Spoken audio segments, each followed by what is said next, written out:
Hello, everyone. Thanks for coming and thanks for being patient with us as we get ourselves organized. My name is Schoop Rutten and I'm representing CDAC today. I'm the Information Integrity Lead for Communicating with Disaster-Affected Communities. It's a terrible acronym for a great organization. So today we're talking about community-centered innovation. And this is not the panel to talk about what communities think of innovation, of course, if you look at us. But this panel represents a lot of really innovative tools and methodologies for centering communities in humanitarian action. And I think we have a lot to learn from these wonderful ladies here. So let's get into it.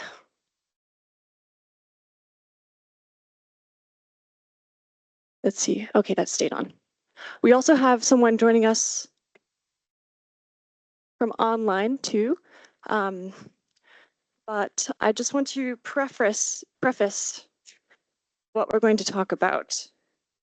So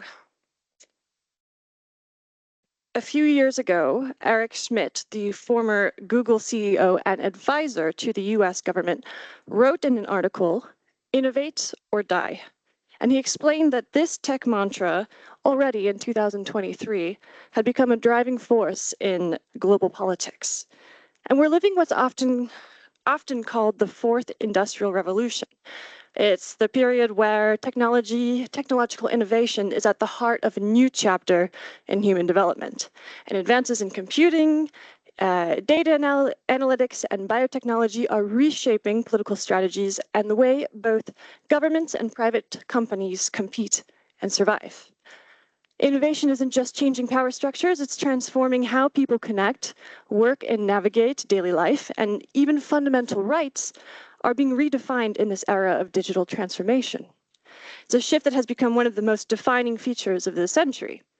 And in recent years, many humanitarian organizations have embraced digital transformation, making innovation a key part of their investment and partnership strategies.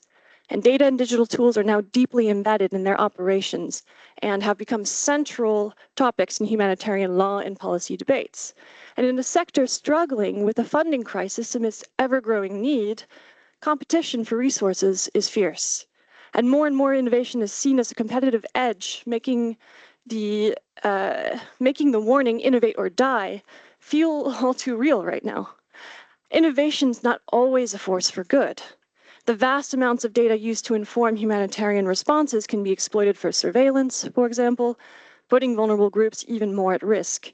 And digital exclusion and algorithmic biases can leave off-grid communities without protection and assistance that they desperately need.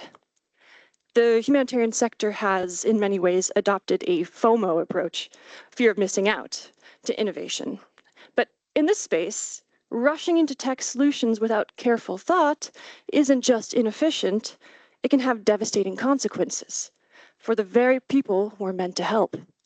On one hand, digitalization has made aid delivery faster and more efficient. Telemedicine brings advanced medical expertise to remote areas. Digital cash transfers cut costs while giving recipients more control. Data analytics and AI help humanitarian organizations process vast amounts of information, et cetera, et cetera. I could go on, and this is a good panel to go on about that. But how do we keep humanity at the core of innovation? That's where I want to start this panel discussion. But before we get lost into conversation, maybe we should start with introductions. So I can go straight to my left here with Noor. Can you introduce yourself? Sure, and thank you for the nice introduction. My name is Noor Lepperkerker. I'm the CEO of Opinion. We are a digital engagement platform with the aim of bringing the voices of affected communities into the debate and into policy making. And I will tell you more about it, I'm sure, in our conversation. Thanks. Morning. I'm Ellie Kemp. I'm Strategic Partnerships Director at Clear Global. We work on language, so our mission is to help people get information and be heard, whatever their language. We do that through a range of ways, technological and non. It's great to be here.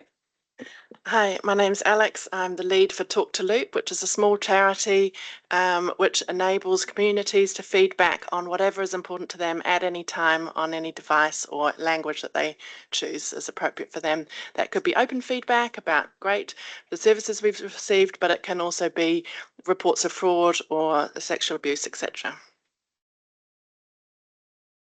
Thanks. And my name is Sophie Tholstrup. I'm the Director of Policy and Climate at Ground Truth Solutions. We're an organisation who work with communities experiencing crisis to understand what's going on for them, how is the aid they're receiving meeting their needs or not, and what are their biggest priorities around recovering from crisis, and looking forward to presenting some of our brand new hot off the press analysis today. Thanks. Then we have Keto online. Keto, can you step in? Yes, of course. Hi, everyone. I'm really sorry I can't be there with you in person. It's a great panel, though, so I'm really excited to be part of it. I'm Keto, and I'm a researcher and writer working at the intersection of technology and justice with a focus on technology use in complex deployment context. I'm a core collaborator at Meltech, and I lead the Humanitarian AI and ML working group there, as well as working with CDAC to help give technical advice and think a bit more about what these new technologies mean for communication with disaster-affected communities. So really glad to be here. Thanks, Isla. So let's jump in. I want to pose this question to everyone. In this moment of crisis, do we know what communities want? Maybe we can start with you, Noor, actually. Yeah, sure. That's a great question. Let me tell you a little bit about what it is that we do as Upinion, so you know from what kind of experience I'm speaking, and then diving right into your question. So at Upinion, we really believe in the use of technology and innovation as a means to provide a practical tool for communities to meaningfully participate throughout the entire cycle of humanitarian and development action. So also program initiation, also policy development, evaluation, and continuously. So we developed to that end our own digital engagement platform, a two-way communication platform that allows us to stay in touch with people continuously, so they can share real-time and two-way their experiences with us, and we feed that to actors that are interested, or actors themselves, humanitarian practitioners, policymakers, are directly in touch with the community so they can continuously integrate this feedback into their way of working. This method is also, there's an economical side to it. It's cost efficient to reach people that way, and we're able to reach people that are otherwise hard to reach. What about migrants who cross borders, who do not stay in the same place? So we really believe and still believe that our solution contributes to making aid more aligned with community preferences. And when we started building Upinion, that was really our core belief. Aid can now become more effective, not only because of our solution, but because of many good solutions we see around us, because we can continuously be in touch with people. Now, what we've learned over the past years is that listening has its challenges, but we got pretty good at it. Obviously, the challenge is with acting upon it. And I'm not the first one to say this, and I will not be the last one, I'm sure. So obviously, there is some kind of systemic overhaul needed, some more drastic change. And that's why, as Upinion, we've also focused more on the process around bringing those community voices to those decision-making tables, and also making sure that there is like a longer structural, sustainable follow-up. But that hasn't been without challenges. As I said, acting upon feedback or what communities want is obviously difficult. And what we've really seen in our ways of working with a range of actors, donors, INGOs, smaller organizations, is that they are very interested in receiving or hearing community voices, receiving feedback even. But are these actors as interested in giving the communities access to them? That's where, for us, we've really seen there is a gap. And we see that on a daily basis because we are continuously in touch with those communities, and we continuously have to give back to our communities what happened with the the findings or the insights you shared with us, what happened with that report, what happened. This is a question that we're answering on a daily basis, and we feel we're accountable to our community, so we always have to come with an answer. Another observation that we've had in the years of our work is that when you start engaging with community and start listening to them really after program initiation, so anywhere later in the program cycle than those first stages, it's too late. And communities know that. They know very well that asking for their feedback, listening to their preferences is not as effective when programs have already been designed and decided upon, because they know there's little space to then make really meaningful adaptations. So we really encourage starting that process from the onset, throughout, and intermittently. But I think there's also a very important point that I have to make, and I think we will be making it more often. We're asking communities to share their insights and to share with us their feedback in a system that, in short, seems unwilling to change and is not ready to shift the power or truly allocate resources directly to community-led initiatives and local actors. I think there's a ton of evidence for this, which I'm sure we've all been reading. And I think it also shows, because we're sitting here today on this type of panel, we have a lot of these kinds of discussions these days, which are important, but this is why I was talking about systemic overhaul and the need for systemic change to really make this work. Listening to communities obviously should not be an end goal. It should be a means to an end, and only then will it be able to move directly beyond project spheres or narrow themes. So in short, I think we're pretty good at listening, but the action that follows it is where we have to work on. That's very clear. Thanks, Noor. Alex, do we know what communities want? Yeah, so from our experience with Talk to Loop and all the different feedback that we get, we can see that communities definitely want to be involved in decision making. They have their own innovations, they have their own ideas and experiences, and that changes over time. And so what they need and what they prefer and how they want to engage in that changes as their context changes. So if there's a spike in conflict and they're displaced and then their needs change, etc., they also want to have agency and control, just like we would if we were in any crisis situation. We can see that they want to be able to report issues and concerns without fear of retribution, which is a very big issue that we see across people in the sector, trying to be able to report fraud, abuse, corruption, etc., but not feeling safe to do that, or having to remain anonymous, and finding pathways to get to the right actor to be able to report. And finally, they also want timely answers. So there's a huge amount of feedback that is, where is my cash? Why has this project stopped? There's floods coming. How can we get help to prepare, etc.? So timely, responsive feedback to what's important to them is what will help in a crisis. And the closer that happens and those decision making happens to the communities with them, the more effective that aid will be, is definitely what we're seeing in the data. And unfortunately, we're also seeing in the data that organisations are slower to respond. We tend to extract the data and use it in different ways rather than responding directly to communities. And there's a lot of work to do on safe reporting as well. Right, so less participation washing, more genuine two-way feedback. Communities are being very clear that they want their agency, they want flexibility, they want to be part of decision making. Ellie, do you have any input on this? Sure.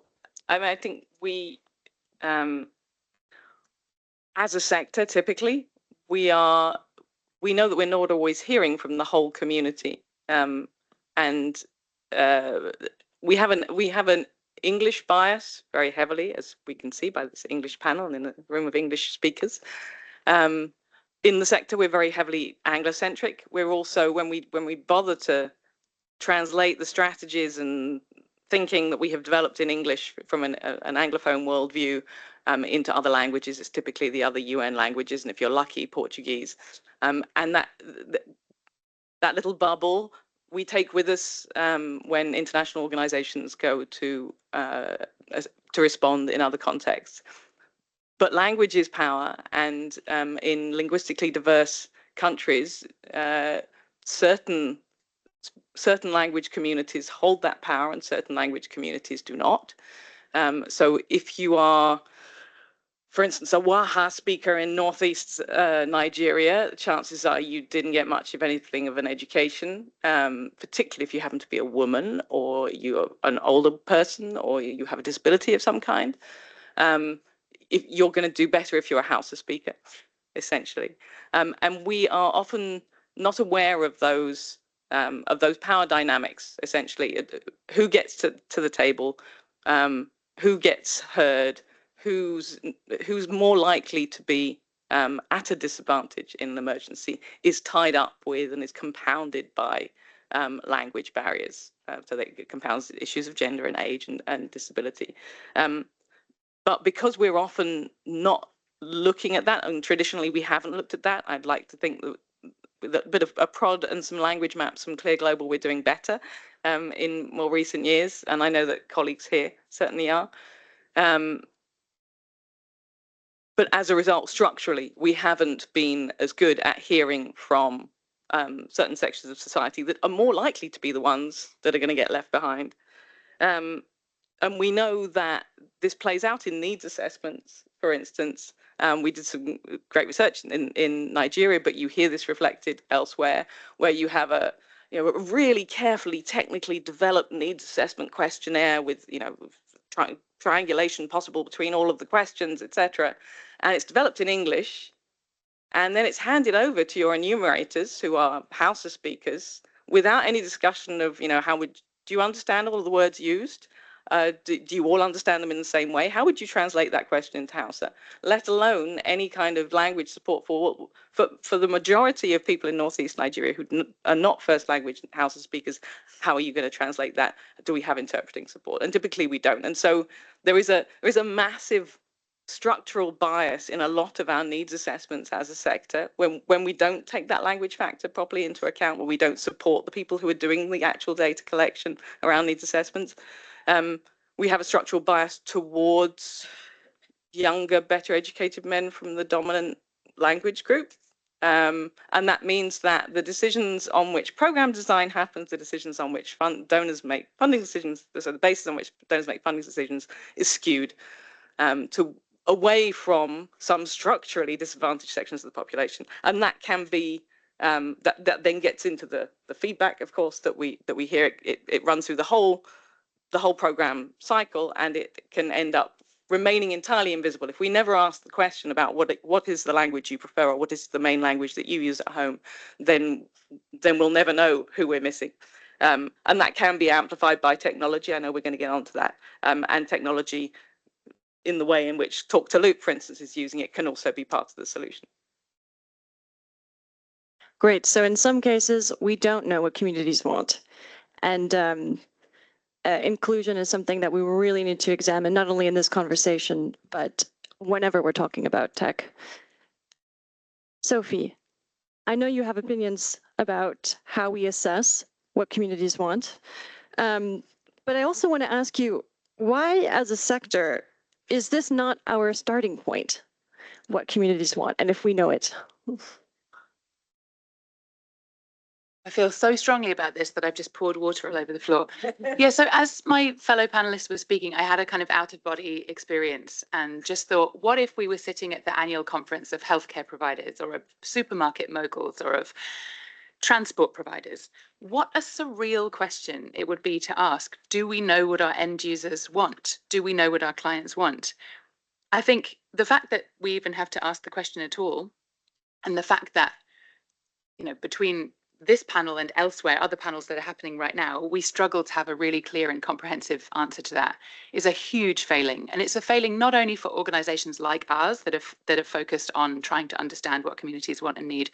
It's a failing for every single humanitarian aid provider in this building and beyond. Because if we don't have a really clear view of what the people that we serve want and need and prefer, then what on earth is happening over there in the Palais, in those closed door meetings where right now humanitarian leaders are scrambling to try and see what humanitarian aid can survive these cuts. If they're not starting with a really solid understanding of what people in crisis want and need and prefer, then we're heading towards a really disastrous situation.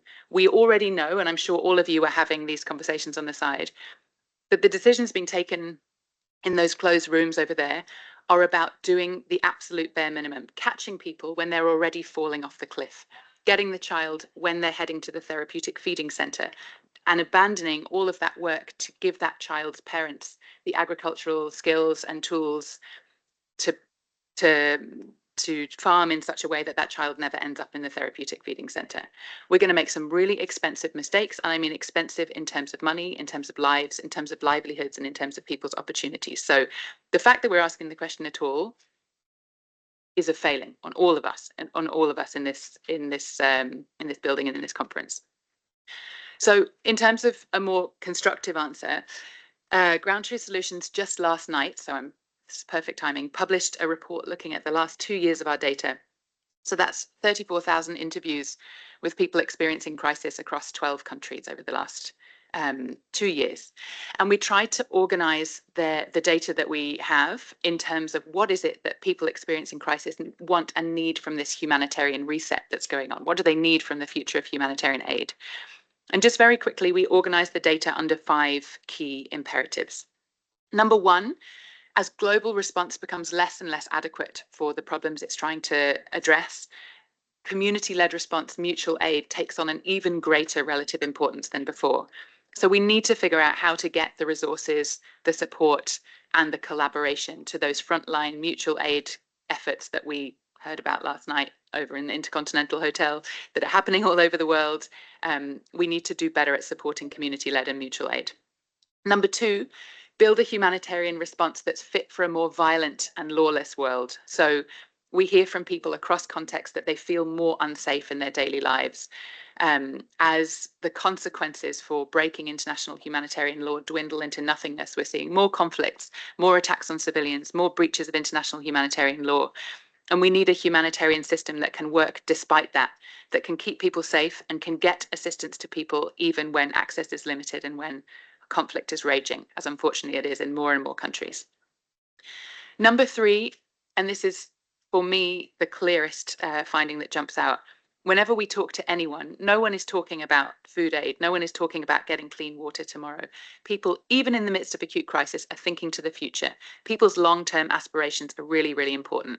People are thinking about future, livelihoods, and recovery. And we're constantly asked to advocate with humanitarian aid providers to do more, even if it means that people are skipping a meal in the immediate term. People would prefer to have the assistance that helps them to build revenue generation streams, to educate their children, to diversify their livelihoods and build for the future. So we need to do more of that. And if it's not us doing it, we need to be getting the development actors into the places that we work. Number 4, and particularly relevant for this group and this panel, make information work harder. Advances in technology mean that we can get data to people, that people can exchange data in ways that were unthinkable even 10 years ago. So why are we still struggling to get early warning information to people when it matters in a way that they can act upon? Why are we still struggling to explain to people what aid they're entitled to, how decisions about prioritization and targeting have been made, and how they can feed into that? We can make information work a lot harder. And 5, step up efforts to reach the most marginalized with the right assistance. And I'll focus on that a little bit in my presentation today. But we're still failing to reach, as Ellie said, the most marginalized people. And it's not just minority, ethnic and language groups. We're also failing at reaching people living with disabilities, female-led households, people who shouldn't be off the map, but we're not getting them the right assistance to them at the right time. And finally, people consistently tell us that the aid that they receive is so misaligned with their priority needs that that translates to a huge waste of opportunities and a huge waste of money. So in sum, that's what our data tells us about what communities want. But the fact that we're asking this question at all, I think, is a big, big problem for all of us. Over. Thank you. It's amazing. We've spent an enormous amount of money on feedback mechanisms and accountability as a sector. So why are we still not responding to what people want? I'm wondering, Noor, if you can speculate a little bit with us on how to close that feedback loop with innovative techniques. As said by my colleagues here, obviously that's going to need more work, you know, than just the active efforts of one organization. That's going to really require us to really put our heads together. And I think we can go in two directions now, right? We can continue with like a slimmed down version of the aid system as it stands now, and we can just write a post on LinkedIn every now and then saying that never waste a good crisis and this is the time for reform, and then go back to our desks and work the same way that we always do. Or we can really put our heads together and really work with like-minded individuals and organizations, leaving behind us our pre-existing hierarchies and competition that unfortunately the system in which we operate has created. And I think to make it more concrete, this is a great opportunity. We're at HNPW. We were already talking that we should really put our heads together, but this is not an exclusive or exclusionary process. Others are also welcome to join it. Because I remember all the posts after HNPW last year, people feeling, well, somehow a bit frustrated with the process, being in the same conversations again. And let's not let that happen another time. So let's really stick our heads together and come up with very concrete solutions, as we're just discussing before the start of this panel. How are we going to make sure that communities can influence also the interagency standing committee, the senior leadership in the sector? But also, and I was thinking about this when you were just talking about the complex and non-homogeneous character of the community. Let's understand the community better with all its minorities and all its different interests. At Upinion, yes, we're creating these digital communities, for instance, Syrian refugees in Lebanon or women throughout Yemen. But we're also looking into what people are interested in. Some people are very interested in actually helping designing projects, right? They have ideas about how can we work better with the municipality, and they have very concrete ideas. Some people really like to be involved in the more high level advocacy efforts. Let's not treat the community as one. I know we're often doing it just for the sake of ease, and I'm also doing it because we just need to use a word to continue this conversation. But let's understand the community and indeed not treat it as one, but look at how different communities, different people can also contribute differently. Can I give one more concrete example? Yeah. So maybe to come up with something positive, we have just recently basically revamped our real-time engagement platform. This is just one example of a solution where we've seen some positive steps. So it's a safe and inclusive meeting space where there is real-time interpretation, which I would love to discuss more with you after this panel. It's also a meeting space that is easy and safe to access, both for communities and humanitarian practitioners, decision makers, policy makers. What we want to achieve with this meeting space is create a space for sincere dialogue between different community members and policymakers.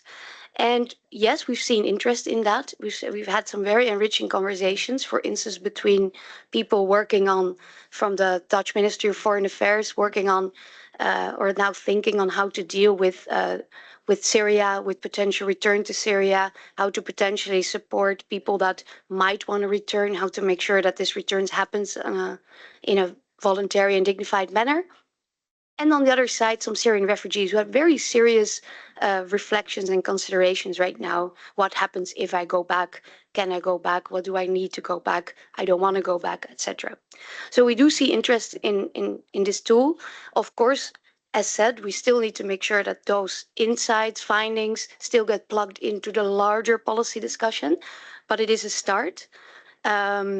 And then indeed also in this landscape where things have to be more efficient and cost effective, which is just the reality we're all part of, Upinion's philosophy is make use of technology and digital tools when you can to reach people in a cost effective way, so we can also spend more of the other resources on reaching people maybe that are not digitally connected, on bridging that digital divide, etc.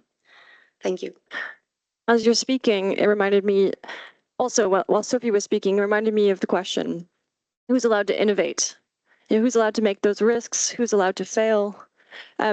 Before we get into that, I wanted to just center our conversation. We've been speaking a lot about structural incentives and supply-driven aid, but you guys have the tools to listen to communities and drive community engagement differently.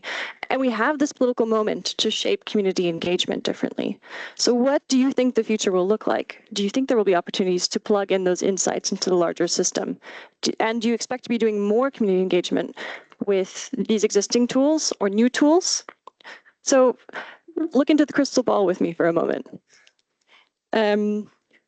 Who's tempted to start? Go ahead, Alex. Oh,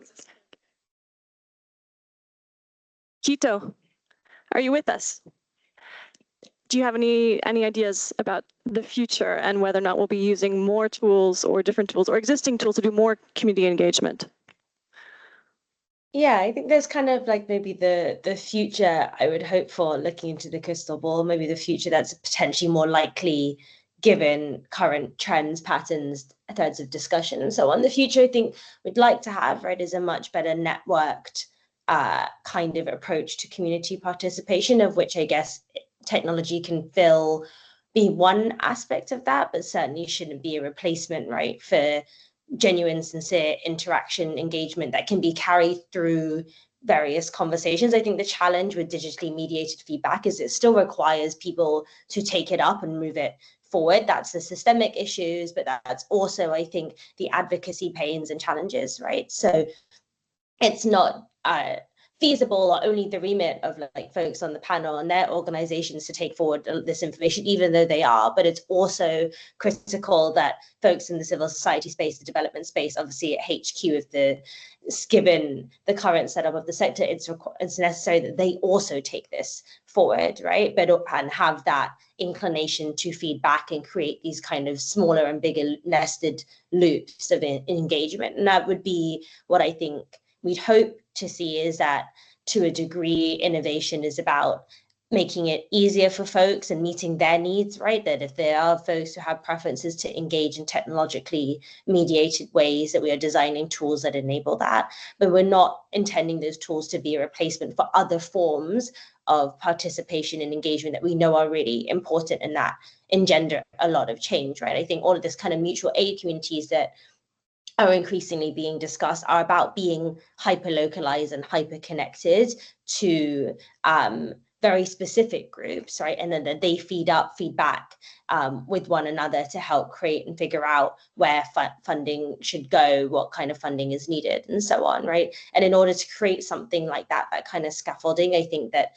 tech tools often operate on a scale that can be hard to maintain that intimacy, which is why it's important to be so mindful of that. So that's, I think, where a very quick sense of where I'd hope we'd go with tech tools, right? Whether it should be existing tools or not, I think it's always better to try to use existing tools. So much money has already gone into it, right? So much funding and time that there's no need to build new things when we already have a lot that works or could work with some tinkering, right? And more focus and emphasis, especially in that kind of connecting kind of mode, as I mentioned just now. So that's, I think, would be nearly always better than spending more money, more time creating another tool that then you need to also teach people how to use and fine tune to their needs and so forth. I think, though, the push that is happening at the funding level is one that is more interested in technology and is one that is interested in, like, quote unquote new technologies, right? And I won't say the A word just yet. I'm sure that someone else will say it, but I think that that it's likely there'll be more of a push to utilize those tools, at least to integrate them into existing tools or kind of build on top of them, but also potentially to replace wholesale some like really critical parts of participation and engagement. I know we focus a lot on collecting feedback, but that's only the beginning to a degree of what is and is potentially, relatively speaking, the kind of more straightforward part, in that we understand how to collect feedback. We can measure that we've collected feedback or what have you, but measuring or understanding or tracking how that then permeates the rest of the system is much less clear. And I think that tools are likely to replace a lot of that initial collection, maybe some of the processing, but allow humanitarians to well, in bigger or further up the chain and within organizations to feel like that feedback box has been ticked. So there's one thing of what I would like and what I'd hope for and how I think we ought to use technology, and I can dig more into any of those things. But I think on the other hand, it's how we have demonstrated, or humanitarians have broadly demonstrated, they're inclined towards using tools. And I think that is often an instance of cost-cutting, replacement, and not a lot of reflection on how that might fit into a larger system or ensure change across the system. I think it's often a way to just replace the current mode of working. So without that larger reflection of how we should use tools, how we should innovate, I think it's likely that these tools kind of get inserted in business as usual, so to speak. Where we are right now in the current moment of the sector, whatever comes out of this system, how do we make sure, Quito, that we don't slip backwards and instead we use this moment to accelerate? How do we make sure that exclusion is not amplified by tech tools? It's not just about including those who are tech literate or literate in general. How do we decide how to use tech as a sector in order to make sure that we're continuing to advance in our inclusion goals and in genuine participation, and not just including local humanitarians, but the communities who are affected by crises themselves? I think this is a really huge and critical question. If there's one kind of succinct way to put it, I think it's be willing not to use tech, and be willing to say no to the use of tech, because I think the inclination is towards using technology, right? And I think oftentimes we try very hard to figure out ways to make it work. I think biometrics is a good example of that, where we think like, how can we make it safer? How can we protect the data? Do we have raw data? Do we not? Like all of these questions and conversations, but never on the table is there a moment where folks say like, maybe we just shouldn't use it. Maybe it's too hard for us to use it safely, responsibly, thoughtfully, that we should think about alternatives in a really meaningful way. So I guess that's a kind of like glib way to put it. I think what that breaks down into is one, actually having a very clear comparative of what are the different, like what is the problem, firstly. One is a very clear analysis of what is the problem, and I think that's really where we start. Other folks have said this, in addition to myself, have said it more eloquently as well, but having a clear understanding of the use case and a specific understanding of the use case. I know that, I think Noor mentioned that we kind of use community in this kind of broad way because it's easier, but it is really important when we're talking about designing tools, using tools, deploying them, that we actually have a very specific understanding beforehand of both the use case and those who might end up utilizing this tool. The second is to have a comparative. Like, I think it's easy to want to use the kind of shiniest tool with the most compute power, and there's maybe an embedded assumption there that more compute power means we can scale more or reach more people and process more data. And sometimes that's true, and sometimes that's not. And I think that's because of the third thing I would say, which is be much more attendant to the cost of using tech tools. So there's the cost associated with design and deployment. There's the cost associated with making sure that folks have the skills necessary to use these tools correctly. There's the skills necessary to fine tune better, right? So as Ellie was talking about enumerators, right? And the fact that there's cost involved in making sure that more languages are represented among enumerators, but also more engagement around like how particular words, phrases are translated and how that might be received. Those are all costs associated with the use of technology that I think we often overlook. And in an age where compute power is increasingly more accessible to us through things like generative AI, I think it's even easier to overlook the cost of that, which means that I think those things all together point to some attempt to demystify technology, certainly, but also get a lot more in depth about what we know these tools can and can't do, and where we think at the end of the day are just tools, right? They're not approaches, I don't think, fundamentally, or methodologies even. They're tools to help facilitate other things that we want to do in the sector, right? We want to have a humanitarian system that is more responsive to the day-to-day needs of like the specific community they're helping in X place, right? Like that is what we want to do. That is an approach and then the overall approach might be like do no harm, right? Like those are approaches. technology is a tool to help us maybe meet some of those things. And I think reorienting and resituating tech tools is a really important way to, I guess, like rethink how we approach like our relationship to technology and our reliance on that. But I think that there are lots of ways, obviously, to rethink this relationship. And I think there are lots of things that can mediate the relationship. I think that other than, you know, the first thing I said, which is be willing to say no and really have that on the table in a sincere way. I think the thing that I would bookend this with is that there are humanitarian sector has been doing this work for a long time, for all of its sins. And I think that there have been a lot of lessons learned along the way and a lot of clarity around what the sector actually wants to do. And I think nailing that first and understanding that first is actually, and then embedding technology within that is a lot better. But I think it's important to ask whether or not the use of our tech tools is necessary, if there's another way. And if the main driver to using it is resources, which are important, to be clear, and I think it's important to be realistic, I think we need to question if that is the primary driver every time to use tech tools, what else we'd be using instead if we had the means to do so. And therefore, like, if there are ways that we can prioritize that rather than trying to paper over or go for the next best option because we can't actually have the kind of system or setup that we think is the correct way forward. Thanks, Kito. That's a lot to think about. But my takeaway right now is tech can do many things, but maybe Ellie, you can speak to this. How do we make sure it enhances human agency rather than replace it? Yeah, I mean, I was nodding along to pretty much everything you were saying there, Kito. One thing that really resonated was we have to understand what tech can do and what tech can't do, and understand, and you know, there's a lot of work going on, including in the CDAC network at the moment, to try and make sure that as humanitarians we are understanding the capacities and the limitations and the framework within which we make those decisions about when we use tech. One of the with the ChatGPT and the explosion of large language models and lots of some of the big tech companies coming up with, oh, we have, we're serving 1,000 languages.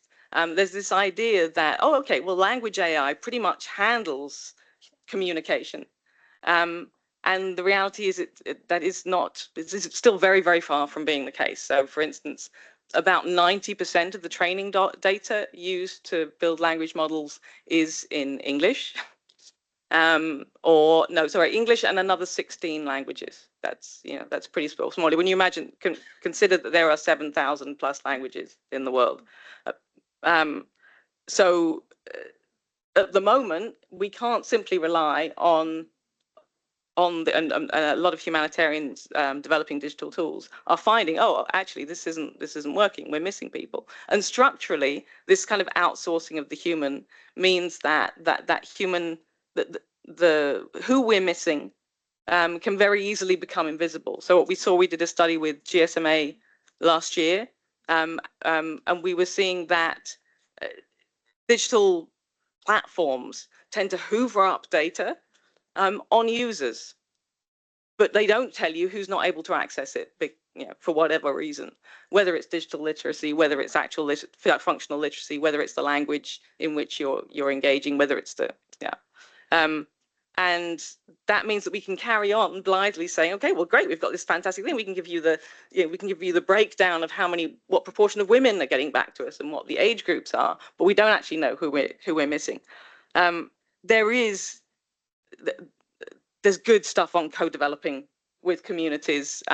People like Here I Am Studio have been developing really participatory ways to design technology with communities and not just dump it on them. And of course, in emergencies, particularly sudden onset emergencies, it's challenging to do that at speed.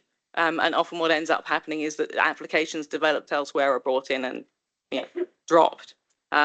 So there's been some discussion about how you can adapt that process. You can adapt co-design processes. I would say that language AI is part of the solution because of the real cost challenges, and it can do a lot more. And there are efforts, including by Clear Global and and a whole range, in particular of African tech developers, to build the voice data that is the raw material for having usable language AI, usable speech recognition, usable speech to text, but for marginalized languages, which otherwise is going to take us a few hundred years for the tech companies to catch up with. Yeah, so there are some positives on where that can go. We have a tool called TWB Voice that's enabling marginalized language speakers from our vast community of marginalized language speakers to start building that data. And humanitarian organizations and other social impact organizations are massive collectors of voice data. If we could find as a sector a way to safely, ethically, and collaboratively harness that so that you have a pool of data that can be used for social impact and for the development of those technologies to listen better to people, then we will have moved a long way on. So that's one of my Christmas present lists, I think. We could pull that together collectively to have an ecosystem that works for smaller organizations that can't afford to invest in all of that high tech. That would be great.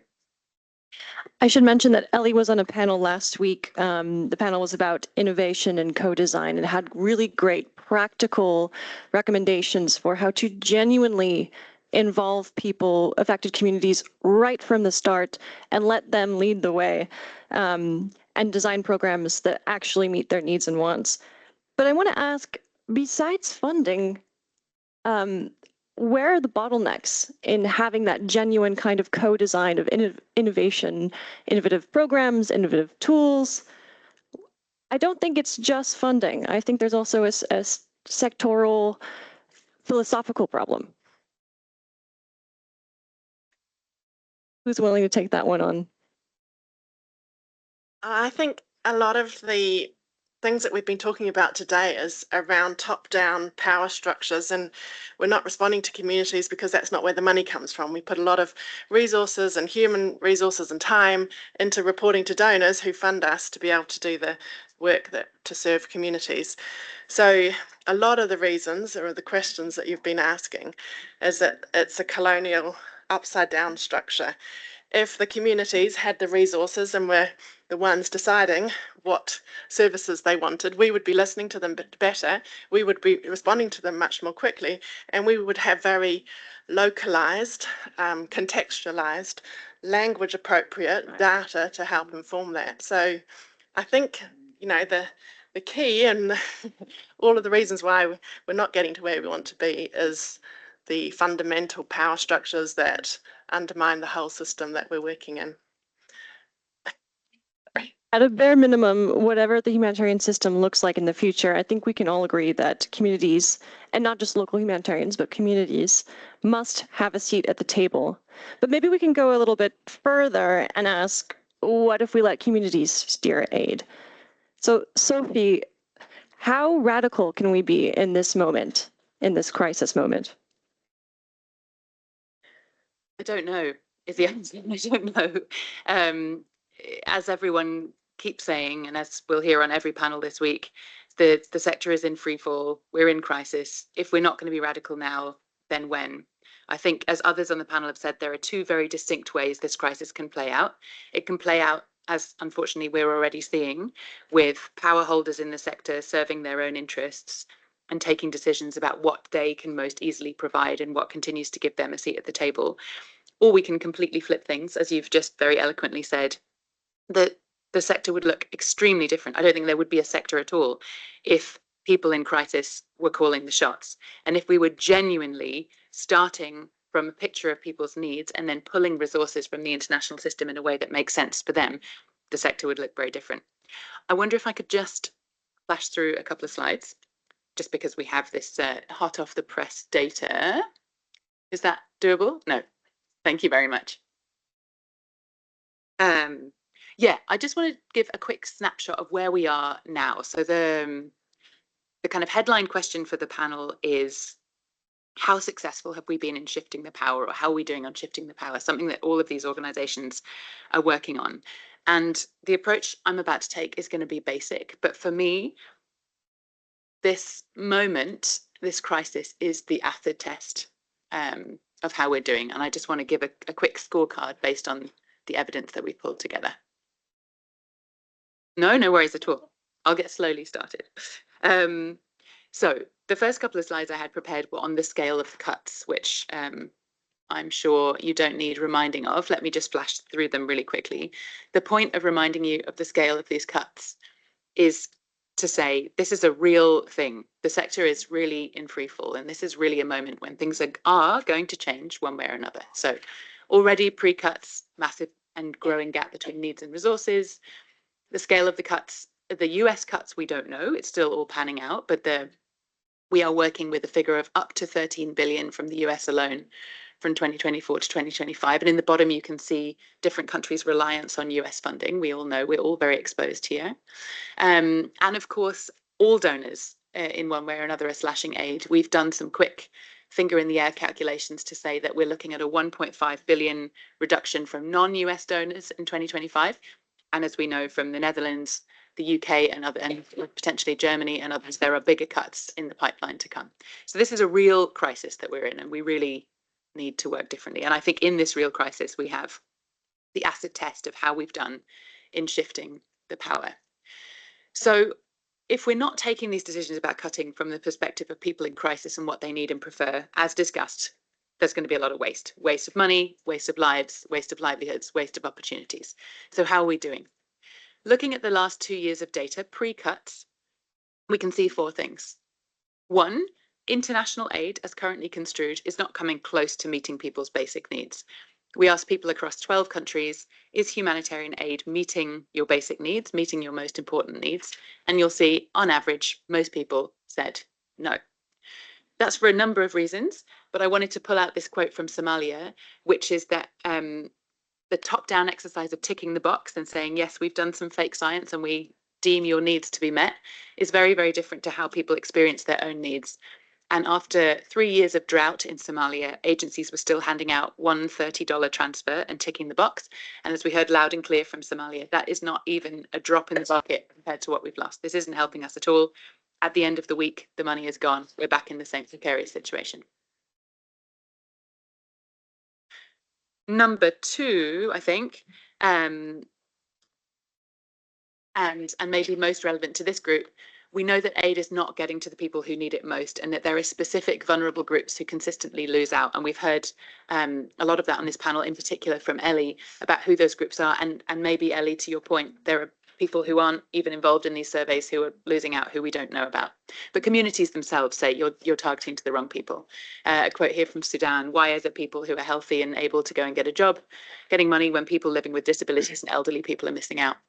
And we know across context that women, people living with disabilities, children and the elderly consistently left out.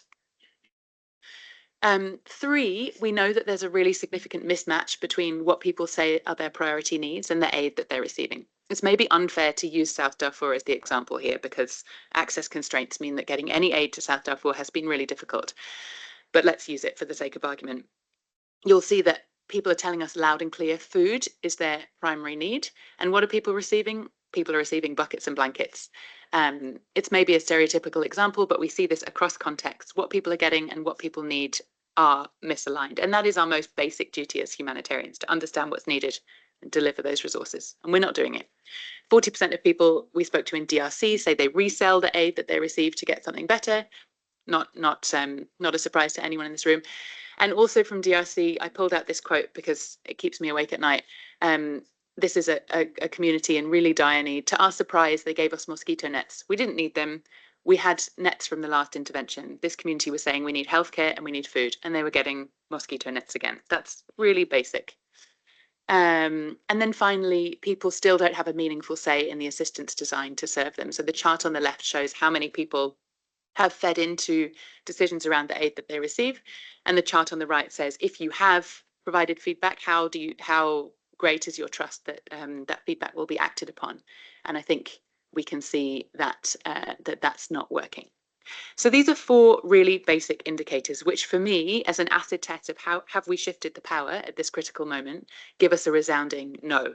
There's still a really long way to go. But back to your question, this is a crisis. This is a moment of where decisions are being made and where there is an opportunity to influence those decisions. And I think all of our organisations on this panel and others of you in the room have a real duty to come together, put organisational hats aside, throw away silos and say, what information can we get to power holders right now? How can we better connect community groups and members of the IAC that are making these cutting decisions to ensure that we're not, just to go back a couple of slides, wasting money, lives and livelihoods by getting the wrong stuff to the wrong people at the wrong time. So that's my basic take on the question. I'll hand over to much cleverer people to give a more nuanced answer. Go ahead, Noor. Thank you. I've been hearing so many interesting points here and have had some time to reflect on them now. So just want to loop back to a few points and still emphasize a few things. Kito, I think you were saying demystifying technology, and that really resonated with me. It's just a simple word to say that, you know, to describe something that obviously has been crossing my and my colleagues' minds all the time. Something that we've really been running into is all actors around us wanting to duplicate the same system and starting to build from scratch something that parts of which we may have developed, parts of which you have already developed, parts of which we can easily develop or add to our already existing systems. And I think this is very crucial at this point. Let's not waste more money on replicating the same tools. It has already been mentioned. I think it's okay to have the technology being built and used by people who also know about it. Not everyone has to be a technology expert. As you said as well, it's about the approach. It's about maybe broadening your capacity to deal with it. If you can't explain processes around safety and security in the technology system that you're using, maybe it's actually not good enough. In other words, let's just not waste more money and time on it, and let's really take stock of what exists. I can see some efforts happening on the national level. What technology and what innovation, what systems are NGOs using? Let's make an overview because we don't really know yet. Also, something that I've been thinking about is I would like to see more examples of good donorship or approaches that have really worked, and structures and coordination mechanisms where indeed the power was partially shifted, or where there's really good examples of how involvement of the community has led to better better programming, better outcomes, whatnot. I was doing some research ahead of this panel and it was really hard to find something. I mean, I could find some small examples here and there, but I couldn't find a good overview. So for me, it could be much more visible, and we can do a little bit more naming and shaming, in my opinion. That would really help. We speak a lot about we speak a lot about having solutions-oriented tech, not having problem-solution-oriented tech. But also, what if we turn that all on its head by looking or starting with the assets, not of the tech developers or the donors, but of the affected communities. So not only having more of an emphasis on problems-oriented tech, but also having solutions-oriented tech from the ground up, looking at the assets of people and empowering them, enabling them, getting out of their way to let them innovate themselves. I'm wondering if there's a way of using your tools and methodologies to enable that. I can reply and I'm happy to hand over to others. Yes, I mean, I couldn't agree more. One of our latest endeavors in the Sahel region and Turkey, we're actually looking into handing over the ability to operate our digital engagement platform completely to local and national civil society organizations so that they can continue to use these tools and I'm sure add to them, adjust them, change, work on them together also after the project period ends. And this is a model that we are looking to replicate in other contexts as well. Obviously, we need to learn from this current process and see how we can add to it, how we can complement to it. The key thing here, I think, is making the time and efforts available to do that. You cannot expect a partner or community member to come up with a solution to a problem that we've been struggling with for the past 50 years. you have to first make sure that you're starting off on somehow the same level in terms of access to information, and then you can of course see what the community comes up with. And yeah, I have no doubt that that's a much better approach. So we're in favor of it, and also would really advocate to donors to very concretely encourage these kinds of mechanisms where there is a lot of flexibility of working in the manner that you see fit and that the partners in countries see fit, and where they get ownership over technology. Thank you. Thanks, Noor. So now I'm going to open up the floor to any questions online or in person. Oh, please go ahead. Just turn on your microphone. Good morning, everyone. My name is Siri Karen. I work for Urgent Action Fund Africa. Urgent Action Fund Africa is a women's rights advocate. We are a fund. We resource women's rights organizations across Africa. And it was quite interesting when Sophie was presenting the map, where we saw that most of the crises are in Africa. We have protracted crises, we have acute crises, we have crises coming and going. It's really complex, and we are living in a really poly crisis within the context. So it's really interesting to hear how you discuss about tech being maybe a solution, but also recognizing that maybe for the African context, there are things that you need to consider to ensure that communities actually have access and can use technology. So it's not a question, but I wanted to share what we do, how we see, and how we collect the needs of people that we serve. Um, she mentioned that we should stop considering the community as a whole. And at Urgent Action Fund Africa, that's what we do. We are focused more on women. How do women experience crisis?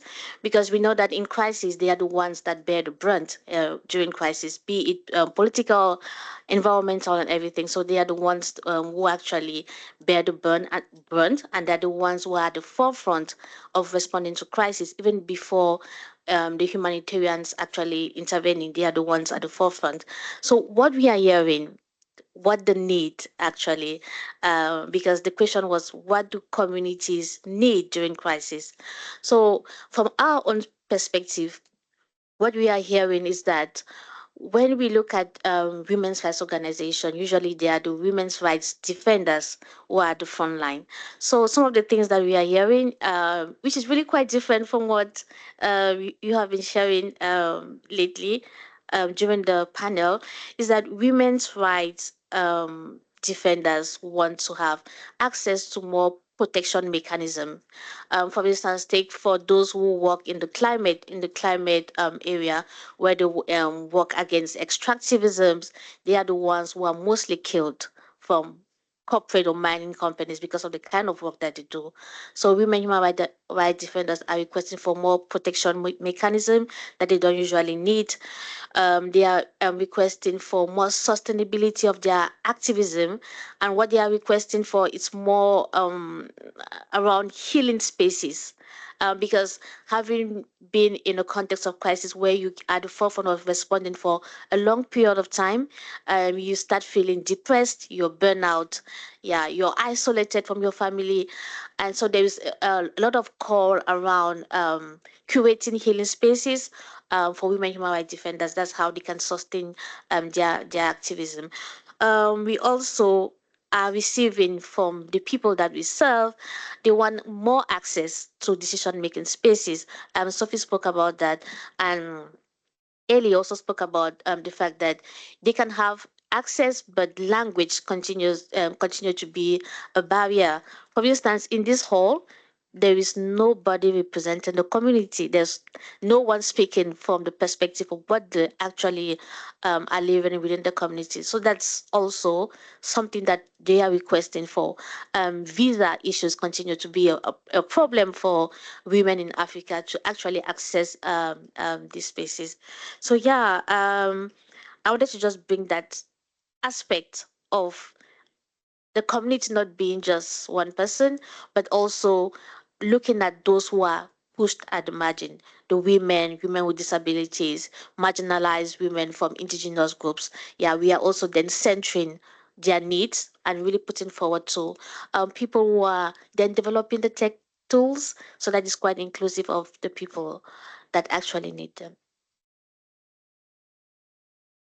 Thank you. That was really interesting. What we've been seeing on Loop, where people can report independently to and anonymously, is that human rights workers, specifically women, are the most sophisticated in their knowledge about safe use of technology.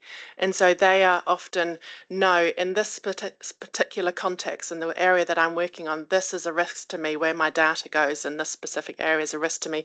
Therefore, I need to use a different tool. So we've really been working with those groups about how can we increase the safety and the protection of the input channels that we're using in this country for this specific use case, for example, and in other countries.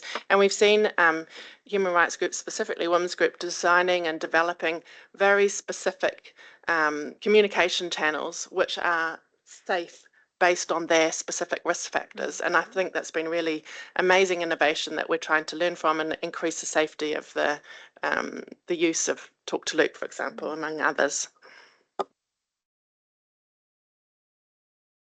Thank you for your intervention. Just want to have a brief reflection on it, because you said there is no one from the community, for instance, here, and just wanted to share that it's something that we have discussed as a panel, because of course we were aware of that.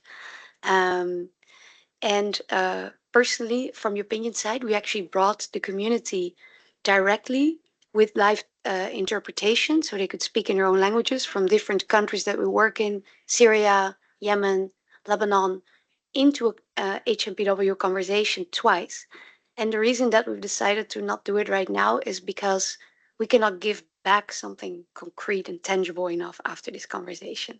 And so we want to involve the community really in conversations where we can build something, move forward. And we've seen, a lack of interest in these more high-level conversations where there is very little output. Not to say that these conversations aren't important, but just to take you along.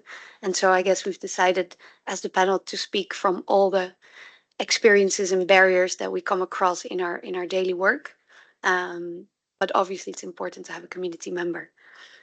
One little thing about the safety, yeah, you're describing a very serious concern, of course, for these women to have their voices heard. Just want to add that, in my opinion, it's really important to, whatever approach you take, of course, look at the maybe international safety standards, etc., ISO certified, making sure GDPR, etc., but also to look from a really practical level built in all these communication tools, checks and balances to make sure things are as safe as possible. So at Opinion, for instance, we make sure that whenever someone answers a question, a real substantial question, which can be about sensitive topics, that this question never lingers on the phone of that participant. So in case the phone gets confiscated, there will be very little evidence of the opinion conversation. Just to say that, I think, thank you for putting it on our radar. Vito, I saw you had your hand raised. Please go ahead. Yeah, thank you. So I think it was really very rich reflections that you shared about how you're doing your work and what you're hearing. And I think there's two big things that I kind of took away from that. One is that that when we focus a lot of innovation conversations on the technology itself, what we overlook is the way that people experience the use of technology and the way that it often opens them up to additional harms. I was previously at NGO, we did a report on environmental justice and digital rights. And I think what we really saw there is that, yes, there are online harms, but actually there is still a lot of very attendant physical immediate harms, some of which are, I think, in the short term more existential, and that people's lives are very much on the line. A lot of defenders, women in particular, are targets of violence and intimidation, right? And that is, when we think about protection, we can't just think about protecting them online, right? We also need to think about protecting them in real life, because that is often actually what they're experiencing is in the day-to-day immediate intimidation. And I think the corollary to that is that when we center technology so much as the solution, I think there are some tensions that start to emerge around having a lot of big tools that do a lot of things, not anything specifically well, not designed for any particular use case, but also using that as a main conduit for how we collect feedback, right? Because I think built into a lot of those systems is assumptions around data maximization, right? And collecting as much information as we can. And even when we try to strip it out to a degree and try to reduce ways, like it's, identifying information and so on, I still think that there are a lot of risks that are really hard for us to foresee with initial data collection in this moment in time. And that as other technological tools evolve, those pieces of information that we thought were previously de-risked might actually be opened up to risk, which is why I think that also considering both that kind of immediate protection need, but also not overlooking the importance of alternative tools that are maybe less quote unquote high tech, but that have a bigger capacity to protect inbuilt into it because they're not as networked or because they're not collecting as much identifiable data. So I think there's a lot of really important lessons for us to take from that about what immediately is impacting those who are doing frontline work. And I think in many ways, arguably, are doing potentially the most critical part of the work, right? If we don't have evidence of these things, then there's nothing to prove that they happened, right? So, but also that also on the other side of that the kind of tools that are being used are not fit for purpose. And I think that's because the frontier of technology overlooks what are really attendant concerns in other spaces. And that's a gap that we really need to be mindful of. Thanks, Kito. Someone online has asked a question, and it actually speaks to your point about designing tools that are fit for purpose. It's from Samuel Monet from GTS, Ground Truth Solutions. He wrote very eloquently, in discussions about improving humanitarian aid, we often draw parallels with the private sector, treating aid recipients as customers of the system. However, given that funding primarily comes from donors, could it be argued that donors are, in fact, the true customers of the humanitarian system? And if so, does this dynamic risk incentivizing humanitarian actors to prioritize donor expectations over the needs and priorities of affected communities? So who wants to take that one on?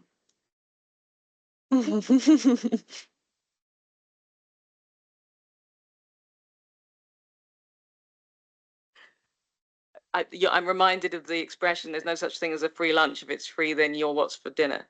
I'm going to stop there. So Samuel. Oh, please go ahead. Thank you so much. So my name is Chiamaka Ozomba. I also work with Urgent Action Fund Africa.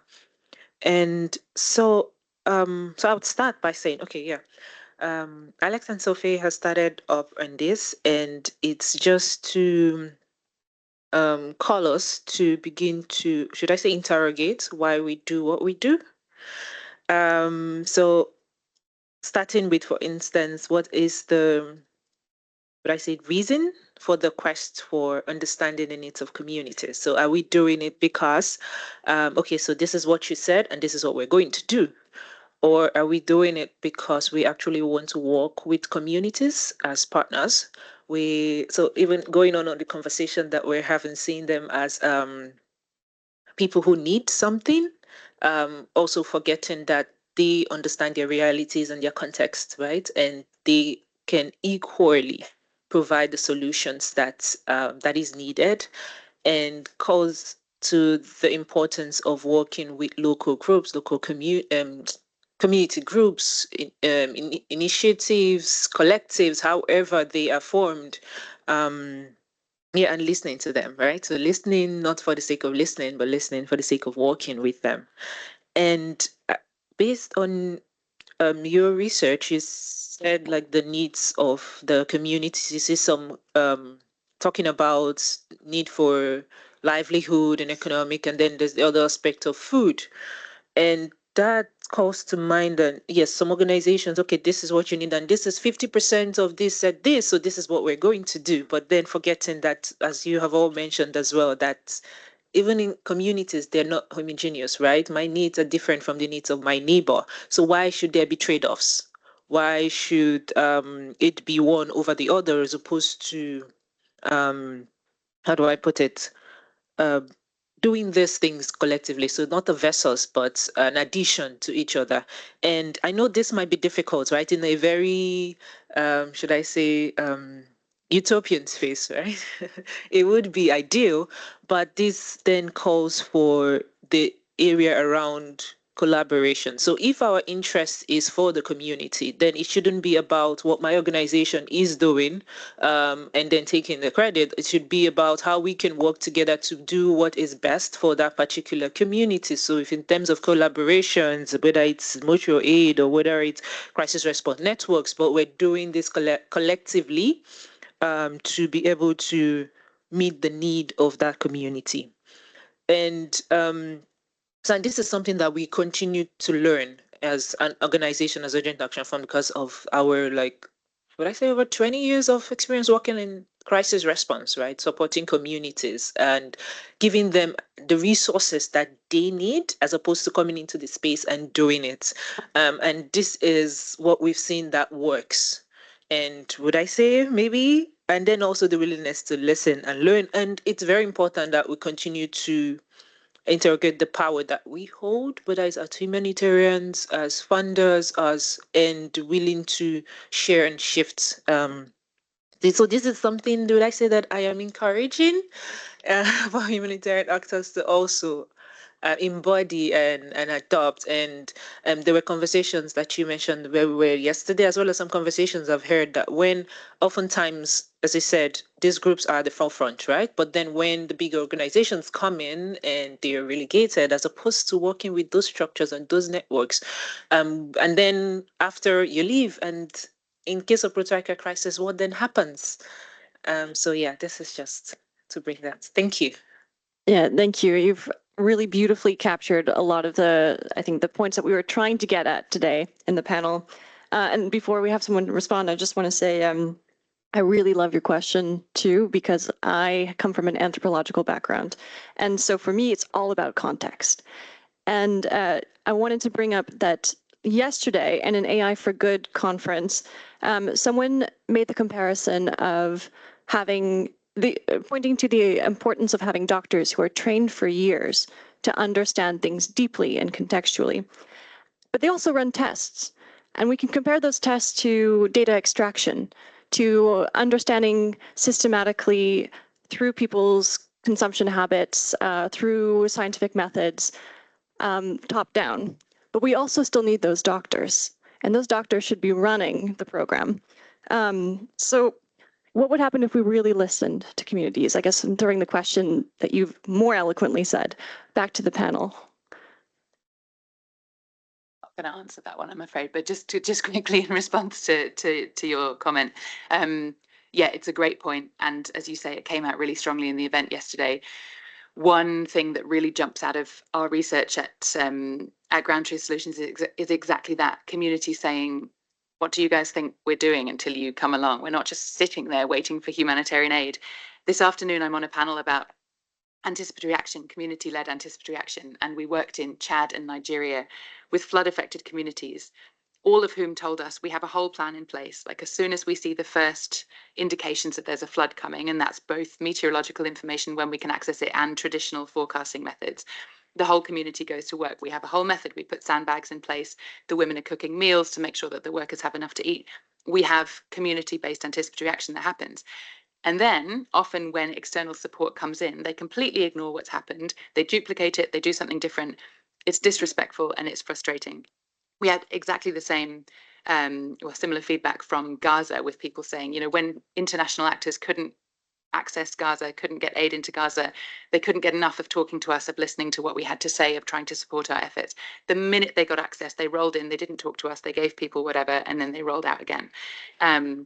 Last night, I was speaking to someone at that event from Syria who was saying, you know, why are we talking about communities only in terms of what we can give them? Why can't we facilitate access for the private sector? Why can't we open up business opportunities and see what the communities are able to do for themselves? So I think this is super important. And I think also in the context of what we want on the decision-making tables this week, this element of what community-led efforts look like and how external actors can better support them should be really front and center. So thanks for raising it. Does anyone want to come in on this as well? Alex? So what would happen if we really listened? I don't think we'd be here. One, we wouldn't have an HNPW every year. Two, we probably wouldn't exist as global services. We would be communities would be designing their own systems. They would be asking and calling down support from tech solutions or individuals or specialists to come in and help in areas that they think is relevant and appropriate for them. And we're not the only system.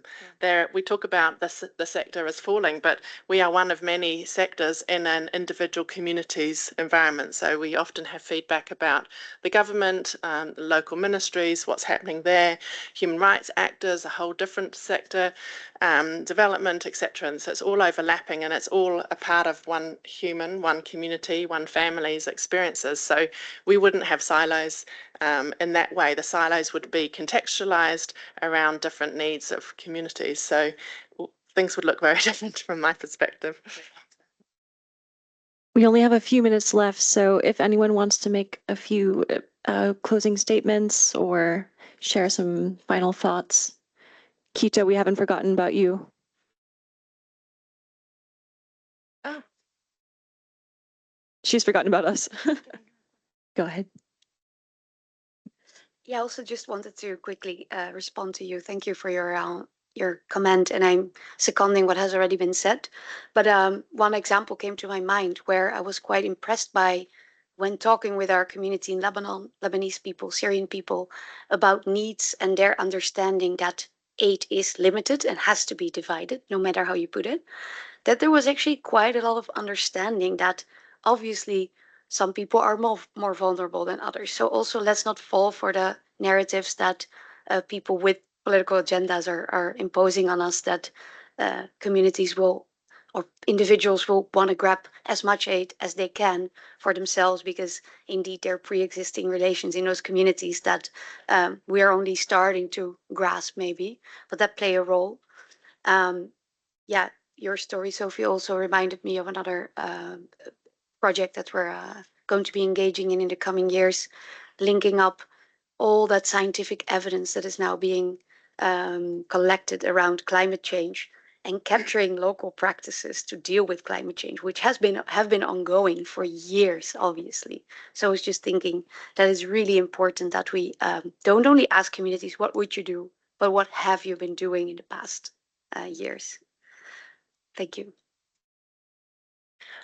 Maybe next year, let's take an HNPW to the communities. Let's have this meeting somewhere where crisis-affected communities actually live. Let's have it in a refugee camp. I think one of my big takeaways is we really need to argue that there's a huge return on investment in securing the trust of communities and paying attention to the assets that they have to offer, and in positioning ourselves as people who truly are in their service and not just supplying them with our solutions. Does anyone else have one last thing they'd like to add? No? Ellie? Go ahead. Oh, we have another question? Right. Thank you. I just have a quick comment, also trying to bring all the ideas. Very impressive, all the work that you're doing. So congratulations on that. So I come from IOM, but I think one of the issues that we have as international agencies, communities, etc., is we tend to forget that we are also individuals with multi-layered, complex histories ourselves. So sometimes I find myself, of course, representing IOM, but I'm also an academic, but I'm a woman, and I'm also Mexican, and I also have like different voices. So sometimes we might not bring communities to the space, but I think as advocacy, like there are some different elements that we also need to bring to light. So all that multi-layered identity, it's really crucial because we do work in an invisible way by having all those different stories in our pocket. So I really wanted to congratulate also the point raised in the front, but I feel that by you being here and raising that voice, communities are being integrated somehow. And these invisible elements are the ones that change the system from inside. So I just wanted to make that reflection, because I feel sometimes we tend to forget that, and that's how I have learned the system starts changing. But impressive work, everyone. Thank you so much. Does anyone want to respond to that? Quito, go ahead. Yeah, just quickly, and I'm sure others in the room also have thoughts, is that I know that we talked a lot about like what the current situation looks like, what do we know now, what happens if we hand the reins over to communities, and there's a big space in between, right, of like how we get from A to B, and I highly doubt it will be a linear route. But I think what that comment really makes me think about is that the scaffolding that we need to get towards that community-led space. And I think one really critical part, thinking about the point of spaces like HNPW, the point of having panels like this, the point of all the work that I think we're all individually doing, is to, in the absence of being able to entirely, change the system ourselves immediately in this room, is to think very actively about, and I think the things that we can make commitments on are about how we actually choose to platform voices, how we support those who are advocating for their communities, how we support and raise up the questions, the intrigue, the multi-layeredness of what I think everyone knows and is hearing, and how we actually advocate for the importance and significance of that, because it's not like there is a deficit of information. I think that increasingly that is, Ground Truth, I think very eloquently in that presentation, like, demonstrates how we know that there is a gap between what people want and what they're being given. The question is, why are we not acting at all, or why is the system not responding to that? And I think the part of the scaffolding that we need to do is to make the system more responsive to all of these different, parts of what we understand, parts of what those who are providing feedback also understand and are communicating. I think having more information is useful in the sense that we can, when we finally, change the situation a bit more, to be responsive to that. But I think in the meantime that we shouldn't overlook the importance of, I think, a lot more internal advocacy and power shifting within these systems and spaces, and trying to make that case much more actively, rather than just asserting the importance of participation, but explaining, I think, and more robustly arguing for the necessity of it in a system that I think is dying now faster, but potentially was not as maybe alive as we thought it was prior to this funding situation. But I'll hand over to others in the room. Unfortunately, we have to wrap up, so this is going to be the last undead humanitarian system. Yeah.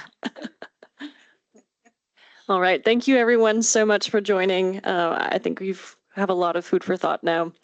Thank you, everyone who attended, and thank you for your brilliant questions. And hopefully we can continue this conversation in other spaces.